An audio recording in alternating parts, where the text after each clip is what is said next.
Vamos da questão, então, desse espírito flexibilizador. E a Marina me fez uma pergunta agora há pouco. Eu gostaria que você fizesse para que todos pudessem ouvir. Marina, a sua pergunta, por favor. Então, eu gostaria de saber a relação dos PCN e a BNCC em relação aos temas transversais. Tá. Primeiro, Marina, que PCN, nós não falamos mais sobre PCNs. Até antes da BNCC, a gente falava bastante da questão dos PCNs que envolvia os temas transversais, né? O que eram temas transversais? Temas que poderiam ser abordados em todas as áreas de conhecimento. Exemplo, meio ambiente, sexualidade, desemprego, cultura, são elementos que eu consigo trabalhar em todas as áreas do conhecimento, né? Eu consigo falar, por exemplo, de meio ambiente na aula de história? Lógico. Eu consigo falar na aula de geografia? Consigo. Na língua portuguesa? Consigo. Na aula de ciências? Consigo. Logo, é um tema transversal. Com o surgimento da BNCC, os PCNs eles foram absorvidos pela BNCC. A BNCC ela passa a trabalhar com aquilo que nós chamamos de competências e habilidades, não é? Quais as competências que se espera dos alunos no desenvolvimento do seu processo de aprendizagem? Quais as habilidades que nós precisamos desenvolver e trabalhar para com que os alunos alcancem aquelas determinadas competências? Então, os PCNs eles acabaram sendo absorvidos pela BNCC. É basicamente isso, ok? O que Sim, mais? e por acaso, né, os PCE, quando os temas transversais ainda era do PCN, eles eram obrigatórios e agora eles não eram obrigatórios e agora passaram a ser obrigatórios ou não tem nada a ver essa relação? Na realidade, os PCNs, os Parâmetros Curriculares Nacionais, PCN significa isso, Parâmetros Curriculares Nacionais, eles eram obrigatórios e tinham que ser cumpridos pelas escolas, tá? O problema é que ele ficava mais basicamente como algo separado, né? Ah, nós vamos falar de meio ambiente. Então, não tinha uma ligação com as disciplinas como um todo. Com a BNCC, os PCNs sendo absorvidos, eles são obrigatoriamente, continuam obrigatórios e passam a ser abordados em todas as disciplinas, porque eles já estão dentro daquelas disciplinas. As disciplinas, elas passam a conversar, a agir de uma proposta interdisciplinar e, ao mesmo tempo, transversal, né? Abordando e passando por todas as áreas do conhecimento. Ok? Não sei se Tá bem, respondia. Respondia? sim. Respondeu. Sim ou Bem. não? Respondeu. Ah, então tá bom. Vamos lá. Deu sim. Entendeu? É basicamente isso. Vocês estão estudando os temas transversais, é isso? Então, a gente viu um pouco semestre passado na aula de pedagogia de projetos. Tá, E eu estou revendo de novo alguns tá. conceitos. Por Não que ficou bem isso? esclarecido para mim. Porque normalmente você trabalha meio ambiente como um projeto, né? Sexualidade como um projeto. Por isso era abordado dessa forma. Na realidade, esse assunto pode ser trabalhado como um projeto, mas agora dentro de uma matriz, dentro de um currículo consolidado, que é a proposta da BNCC. Ok? Tá?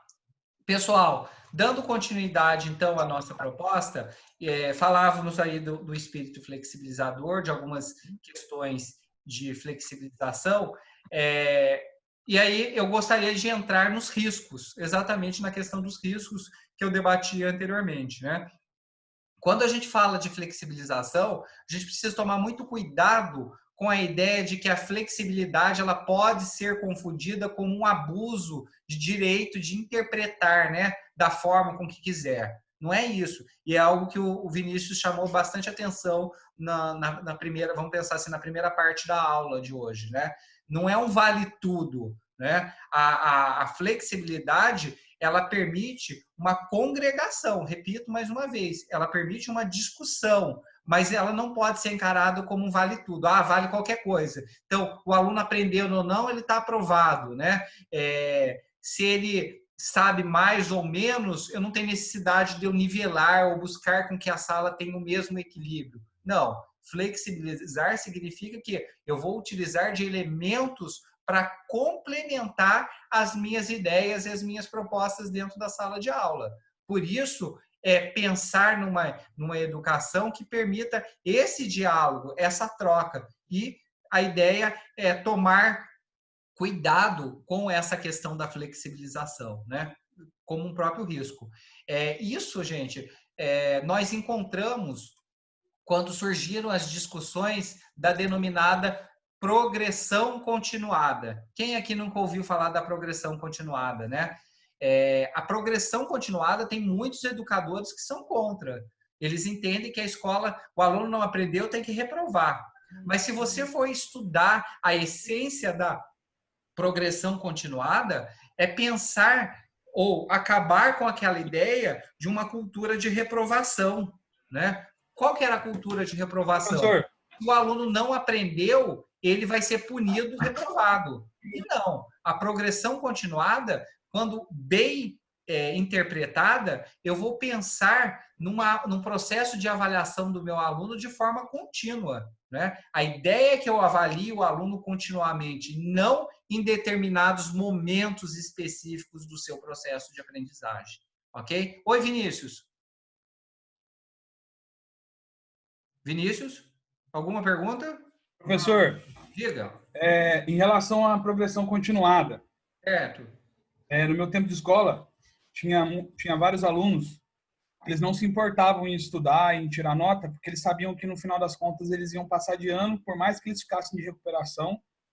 Os professores não podiam reprovar, né? E também os professores sempre questionavam, pelo menos a maioria dos professores que eu tive, eles não gostavam dessa progressão continuada justamente por causa disso. Porque, de uma certa forma, esses alunos que não estavam nem com nada, porque sempre tem na sala, né? Eles acabavam atrapalhando os outros, né? Entendi, Vinícius. Mas e aí é a cultura que nós temos enquanto alunos, né? Essa escola educativa dos seus professores, que foi a minha escola educativa, que é a mais antiga, que é aquela mais antiga, ai que horror, falei mais antiga da ideia de que o professor é um velho, caquético, né? Não é bem assim.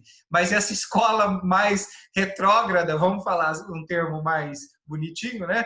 Ela entendia que o aluno estava ligado ao sucesso e ao fracasso. Ou seja, alcançou nota, sucesso, está aprovado. Não alcançou nota, está reprovado.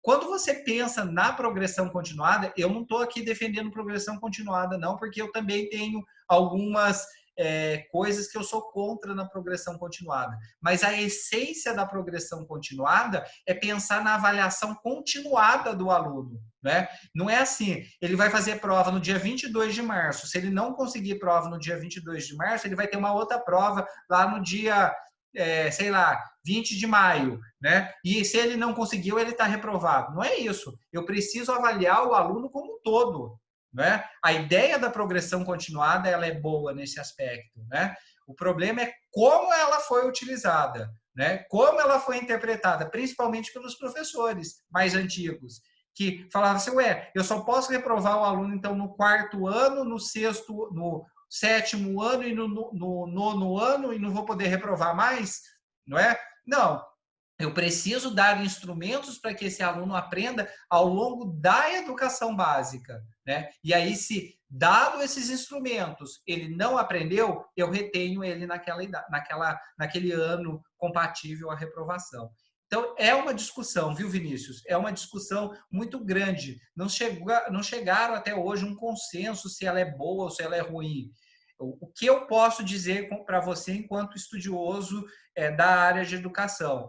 Ela tem aspectos positivos, bons, pensando no processo de avaliação contínua do aluno, continuada do aluno, porém ela tem elementos negativos. Quais, por exemplo? Como se ela valesse um vale-tudo, né? O aluno que não levou a sério vai ser aprovado do mesmo jeito do que o aluno que levou a sério. Aí também precisa mudar a mentalidade que se tem da escola, né?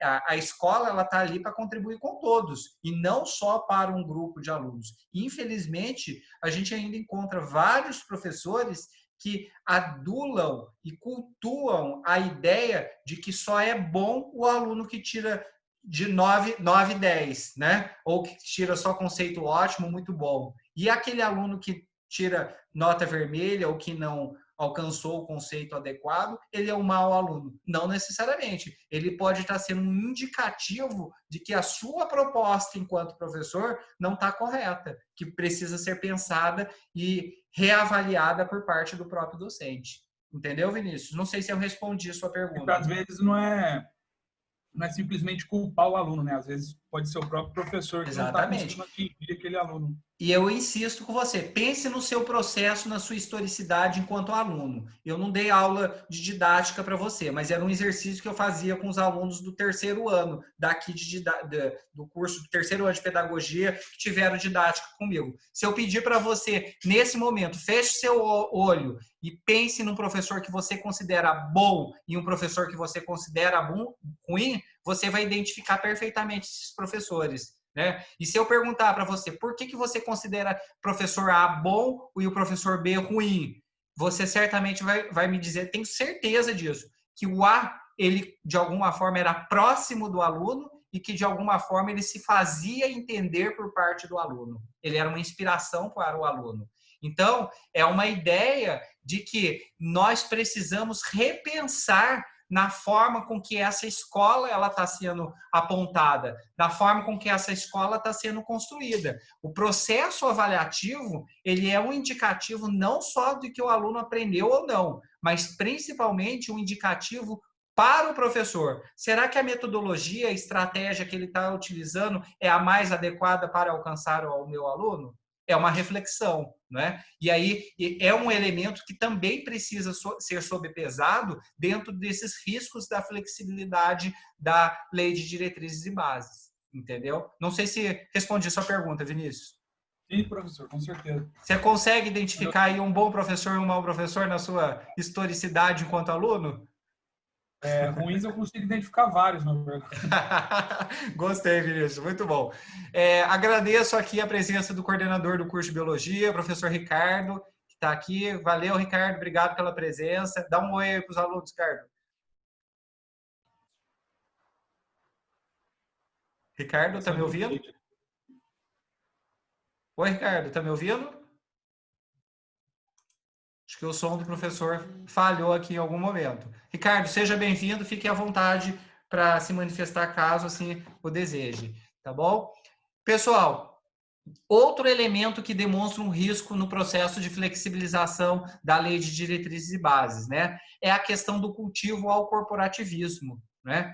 A LDB ela permite a flexibilização da forma de compor a aula, de registrar a aula, porém, isso também pode ser um risco no sentido de indicar um corporativismo por parte de certos grupos de professores, né? De utilizar de um direito, de uma benesse, como algo negativo ou depreciativo para o próprio professor. Então, essa questão do corporativismo, de utilizar da flexibilidade como um proveito próprio, também é um risco nesse processo de flexibilização da legislação. Tá bem? Terceiro ponto, ela também pode ser mal utilizada por autoridades locais, né? O que significa isso? É quando a autoridade de educação, seja secretário de educação, seja dirigente regional de ensino, né, no âmbito do Estado, ele utiliza da flexibilidade para promover uma cultura ideológica dentro da escola, não é? Isso é um risco da flexibilidade. Não confundir ideologia com concepções pedagógicas. Insisto isso com vocês. Concepções pedagógicas é permitido, a lei garante isso, a Constituição garante isso. Eu vou estudar Vygotsky, eu vou estudar Piaget, eu vou estudar Paulo Freire, eu vou estudar todos os pensadores dentro de uma determinada concepção pedagógica. O que eu não posso é utilizar dessas concepções para doutrinar o meu aluno, né? A escola sempre vai ter uma ideologia, isso é fato, isso é inegável. Eu não posso utilizar da flexibilização como um elemento doutrinário, fazer com que o aluno pense igual o Lúcio, igual o Pablo, igual o Vinícius, igual a Maria Carolina. Não, eu preciso promover uma discussão que o aluno ele tire suas próprias conclusões pela circunstância que o for, sem, contudo, ser doutrinado, né? É algo que precisa ser discutido e observado dentro desses elementos que abordam a questão dos riscos da flexibilização da Lei de Diretrizes e Bases. Precisa tomar muito cuidado com isso, tá bem? E como eu falei no início da aula de hoje, ela pode ser também confundida como um certo vale tudo, né? Vale tudo. Ah, já que tem que passar, vamos aprovar de qualquer jeito e seja o que Deus quiser. Não.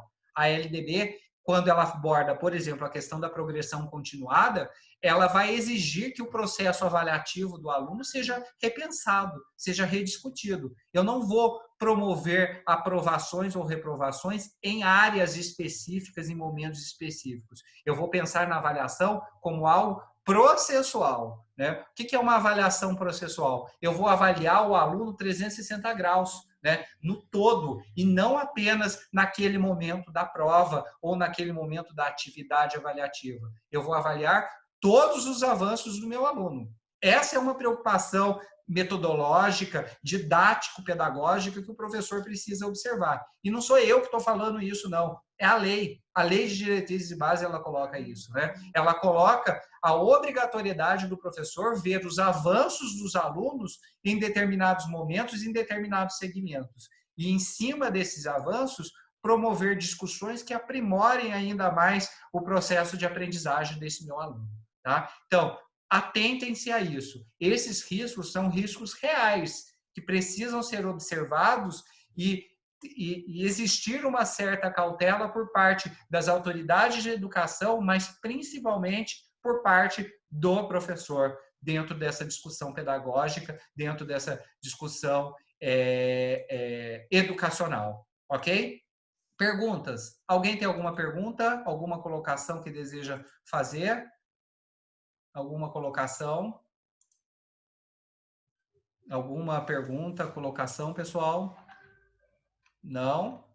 Posso avançar? Posso avançar? Tá claro, gente? Deu para entender essa questão dos riscos? Sim? Quem me perguntou de riscos hoje... Não, foi a Marina que perguntou outra coisa. Foi em outro curso, então, que me perguntou. Aliás, a questão dos riscos era uma das observações que vocês teriam que colocar na atividade que eu disponibilizei para vocês, né? Pensar na educação como um todo, tá? Para finalizar a nossa aula de hoje, e hoje nós vamos finalizar de uma forma mais rápida, vamos falar dos avanços da LDB, né? Quais avanços que a LDB propõe, né? Primeiro, é o compromisso com a avaliação, né? Pensar na avaliação como um elemento de aprimoramento do aluno e do professor. É o primeiro avanço da LDB. A LDB ela já coloca que o processo avaliativo precisava ser mudado. Por isso a questão da progressão, viu, Vinícius? Continuada que você acabou de abordar agora há pouco. Não estamos entrando na seara do bom ou do mal, se ela é boa ou ruim, mas pensar na avaliação integral do meu aluno, e não só naqueles momentos específicos, né? E mais, a questão da avaliação, ela precisa zelar pela aprendizagem do meu aluno. O aluno precisa efetivamente aprender, conhecer, saber realizar as ações necessárias no seu processo de aprendizagem. E mesmo aqueles que não alcançaram, eles têm o direito de recuperação, né? Porque do mesmo jeito que a avaliação é continuada, a recuperação também ela é continuada. O aluno tem um acompanhamento próximo por parte do professor durante todo este processo avaliativo, ok? Outro elemento que a LDB propõe, a questão do aproveitamento dos estudos. Oi, Rafael. Uma pergunta. Nessa questão da progressão continuada, eu estou um pouco em dúvida. Diga. O aluno, vamos supor um exemplo, no primeiro, segundo, terceiro ano, que é o 9º ano, se eu não me engano, do ensino médio. O aluno ele só seria reprovado no último ano? Rafael, eu não vou entrar no ano que ele vai ser reprovado, porque isso vai variar de sistema de ensino para sistema de ensino. Mas vamos imaginar o seguinte, numa rede, num sistema de ensino qualquer, vai estabelecer momentos em que o aluno pode ser reprovado. Então, ele não vai... Vamos imaginar, ele passa do primeiro para o segundo, do segundo para o terceiro. Quando chega no terceiro ano, se ele não aprendeu aquilo que foi abordado no primeiro, segundo, no terceiro, eu reprovo ele no terceiro. Ele refaz um terceiro ano de novo. Deu para entender? Mas então, No terceiro, ele seria avaliado pelos outros 2 anos anteriores? Então, não pelos 2 anos anteriores, mas pensar na educação como algo contínuo. Deu para entender? Se eu penso na educação como algo contínuo, eu não vou terminar o primeiro ano e ir para o segundo ano e esquecer tudo que eu aprendi no primeiro ano. Eu vou levar aquilo que eu carreguei e aprendi no primeiro ano. Deu para entender? Por isso que ela é Entendi. continuada. Ah, tá, entendi. Tá? Então, é esse cuidado que o professor precisa ter. Vamos pensar em uma corrente. Uma corrente ela é formada de elos, concorda? Pensa numa corrente aí. Desenha uma corrente aí. Ela é formada por elos. Se eu quebro um elo desse, a aprendizagem já não aconteceu. Deu para entender? Entendi. Ela já não é mais uma corrente na sua integralidade. Deu para entender? Sim. Deu sim. Ok? Então, gente, a LDB, como um avanço da LDB, ela propõe também a questão dos aproveitamentos dos estudos concluídos com êxito, né? Ou seja, eu não vou esquecer tudo que, como eu acabei de falar para o Rafael, tudo que eu aprendi no primeiro ano, no segundo ano. Eu vou levar tudo aquilo. E tudo aquilo vai ser útil dentro desse processo de aprendizagem. E pensar na educação como algo continuado. Por isso que ela tem esse viés de uma educação obrigatória e contínua, ok? Outra questão, gente, que precisa ser observada como um avanço na educação é o que diz respeito à educação infantil, né? A educação infantil ela passa a ser obrigatória. O pai do aluno precisa colocar o aluno na educação infantil. A educação infantil ela é básica, né? Até então, o aluno podia entrar no primeiro ano direto. Hoje em dia, não. Hoje em dia, não. A partir da LDB, ele precisa obrigatoriamente cursar educação infantil. E educação infantil reprova? Lógico que não, né, gente? A educação infantil, ela vai avaliar o aspecto global do aluno. Por isso que a educação infantil, o processo de acompanhamento da aprendizagem dos alunos da educação infantil se dá muitas vezes por portfólios, não é isso? Né? Tem aluno que odeia portfólio. Jocasta gosta de portfólio, Jocasta? Helena, você gosta de portfólio? Não gosto. Então, mas na educação infantil, ela é um instrumento bacana, né? Porque você consegue ver o avanço do aluno, né? Numa primeira atividade, você manda o aluno desenhar a mamãe e o papai, ele faz um risco, né? O Guilherme está nessa fase, ele faz risco, né? Mas com o tempo, você vai vendo que o aluno começa a dar forma para as coisas. Isso, no portfólio, é muito claro. Então, você vê a avaliação do aluno ao longo de um processo. Por isso, é um avanço, tá? Essa questão da educação infantil, né? O ensino fundamental também ele tem um foco da necessidade do aluno aprender, né? Tem aluno que, infelizmente, ainda sai do ensino fundamental analfabeto. E a gente sabe que ele sai analfabeto. Isso não é inadmissível. Pela LDB, pensando no processo de avaliação continuada, esse aluno precisa sair da educação do ensino fundamental 1 alfabetizado. Precisa saber operar, realizar as 4 operações básicas. Isso é fundamental no processo de aprendizagem do aluno, né? A obrigatoriedade também da sequência dos estudos para o ensino médio, né? Infelizmente, muitas pessoas param o ensino médio porque precisam trabalhar. A LDB ela coloca como obrigatória o curso do ensino médio, enquanto o aluno ainda for menor.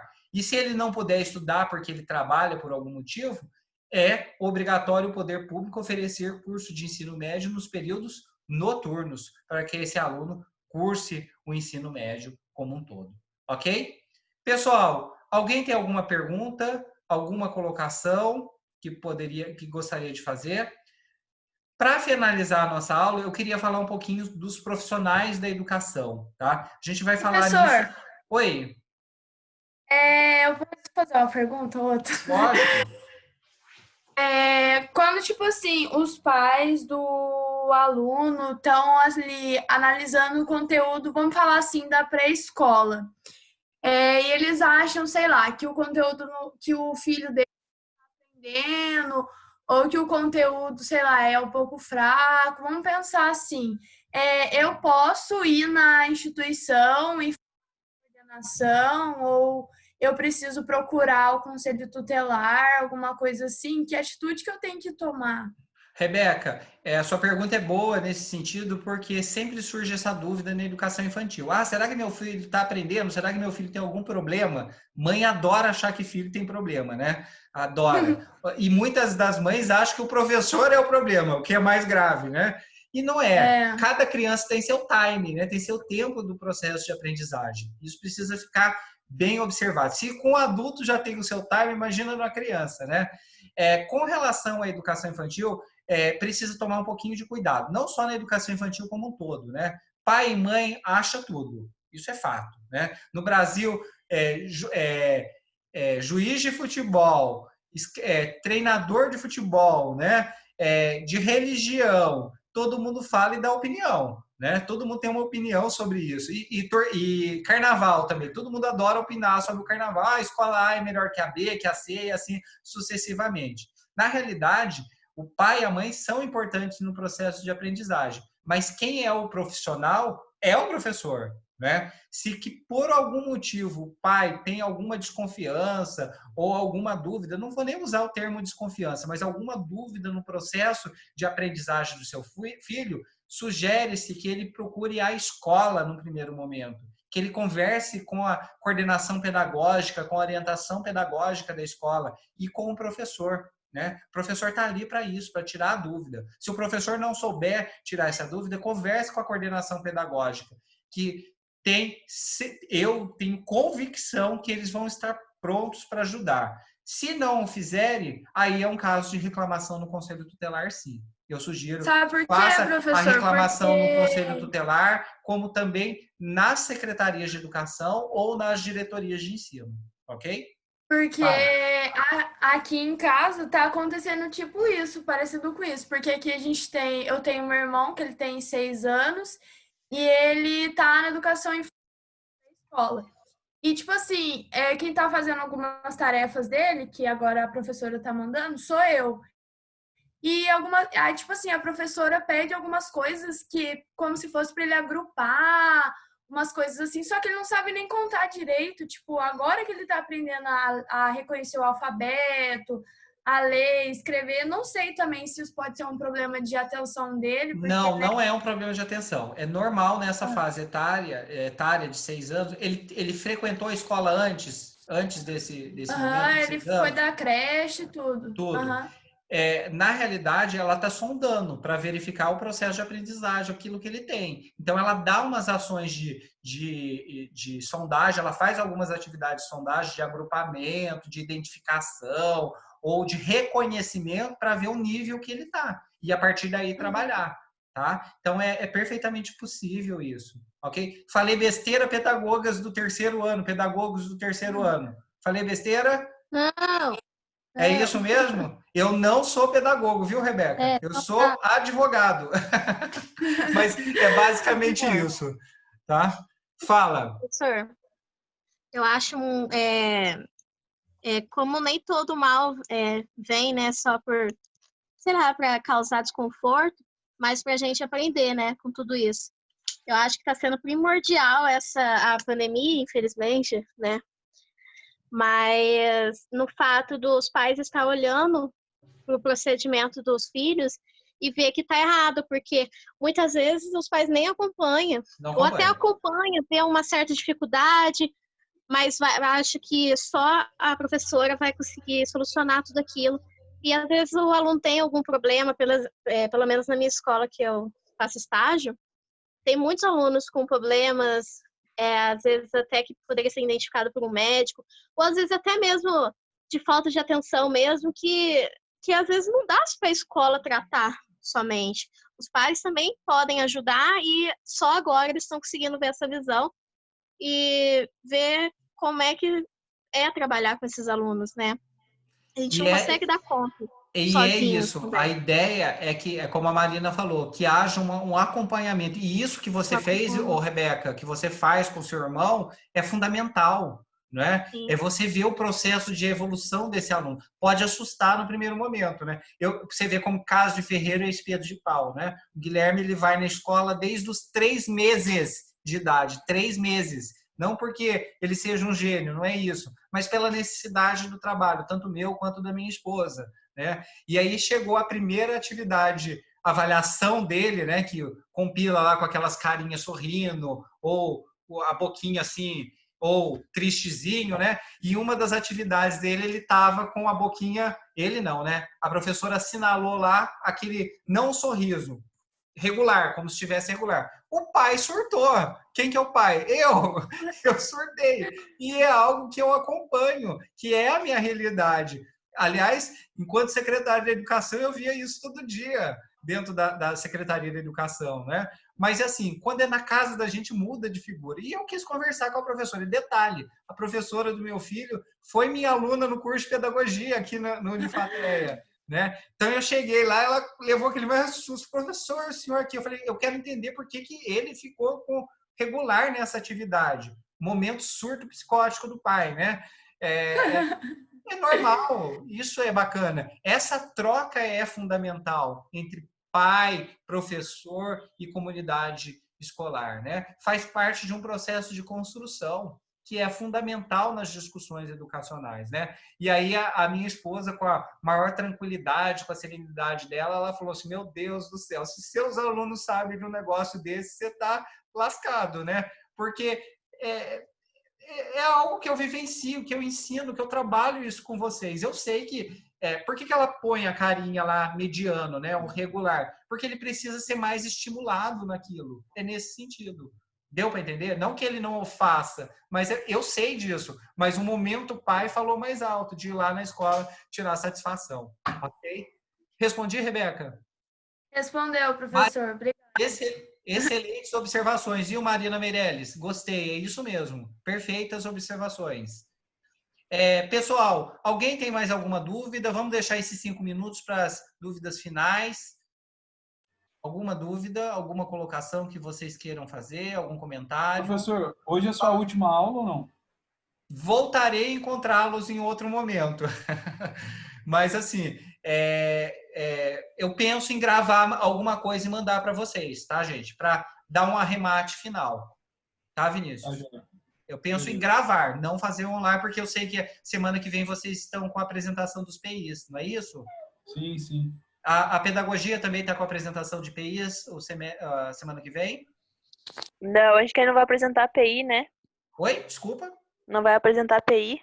Não é apresentar, mas vocês têm alguma coisa a entregar, alguma coisa nesse sentido? Não, ainda né? não. Por isso que eu pensei em fazer a aula gravada, viu, Vinícius? Nesse sentido, porque se eventualmente vocês não puderem estar naquele momento, a aula está gravada para que vocês possam assistir. Tudo bem? Pessoal, Oi, fala, Ana Rafaela. Não esquece de responder a gente no grupo, por favor, sobre o TCC. Já respondi, mas TCC em outro momento. Depois a gente vai discutir. Né? Tá bom, Vamos obrigada. marcar a nossa reunião. Pode ficar tranquilo. Tá bom? Pessoal, alguma pergunta, alguma colocação a mais do conteúdo de hoje? Maria Carolina, que está quieta aí. Algum comentário? Por quê? Olha lá o filhote do Vinícius. Carol.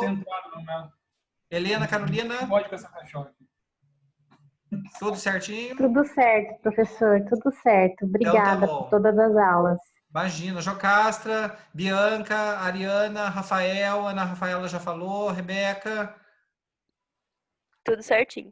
Marina Martins, Pablo, Maria Clara, Álvaro. A Marina mandou avisar. Obrigado. Laísa, falei certo hoje, Vitor, Ana Júlia, Nicole, Amanda. O celular da Marina descarregou. Tá bom. Quem que é o Guga Marques?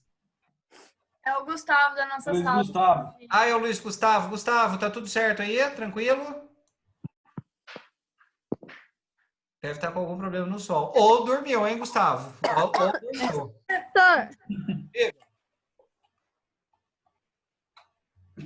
Quem ia perguntar? Cai de cachorro. Alguma pergunta?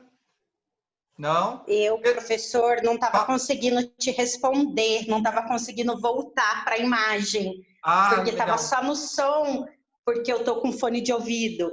Ah, Carol, pois não, Mas Carol. aí eu não conseguia, mas eu ouvi você perguntando se eu tenho dúvida, não. Obrigada. Tranquilo, né? Então tá bom. Pessoal, então com isso, Álvaro, tudo certo também aí? Então tá bom. Deixa eu ver mais alguém que eu esqueci aqui. Pablo, Maria Clara, Vitor, tudo tranquilo, né? Amanda. Então, gente, com isso, eu encerro a nossa aula de hoje, tá? Agradeço a participação de todos vocês. Peço para que vocês façam a atividade. Tem uma atividade que eu já deixei para vocês realizarem. Eu sei que está todo mundo cansado, todos vocês já fizeram milhões de atividades do professor Lúcio, mas, por favor, é importante. Como eu não dei uma prova específica para vocês, eu vou utilizar dessas ferramentas avaliativas, né, da somatória dessas atividades para tirar um conceito final, né, para cada um de vocês. Então, faça as atividades. Caso tenha alguma dúvida, utilize a ferramenta, fale com o professor, que eu estou à disposição de cada um de vocês, né? E, por favor, insistam para os colegas. Peço mais uma vez para vocês. Peçam para que me envie as atividades até amanhã. Eu vou fechar as notas. Um grande abraço para vocês, boa semana, tudo de bom e até a nossa próxima aula. Obrigado, gente. Obrigadão. Tchau, boa noite, Tudo bom. gente. Tchau, boa noite. Falou, professor. Boa noite. Tchau, professor. Boa noite. Tchau, tchau. Tchau. Tchau. Todo mundo falando ao mesmo tempo, engraçado. Coitado do Lúcio.